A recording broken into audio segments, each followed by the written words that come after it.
আমরা 10 subscriber target রাখবো। এই দেখেন আমরা এই ভিডিওতে 10 সাবস্ক্রাইবার টার্গেট রাখবো। আপনারা যদি না করেন তাহলে আমরা এটা বানাই দেখাবো, তারপর আমরা নেক্সট ভিডিও শুরু করব। একটু সাবস্ক্রাইব করে দিন। এই দেখেন আপনারা পাখা বানাবেন এমনি, এভাবে করতে থাকবেন শেষ হওয়া না পর্যন্ত।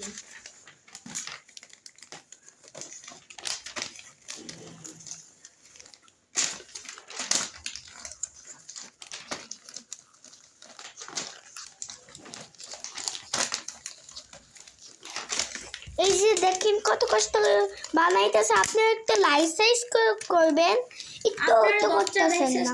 করলেই হবে 10টা, মাত্র 10টা। জাস্ট একটাই অ্যাকসেপ্ট করেন, যেটা আমরা একটা গোল্ডেন প্লে বাটন পাই, একটু তাড়াতাড়ি পাই, বুঝছেন? একটাই পাই। গোল্ডেন বা সিলভার প্লে বাটন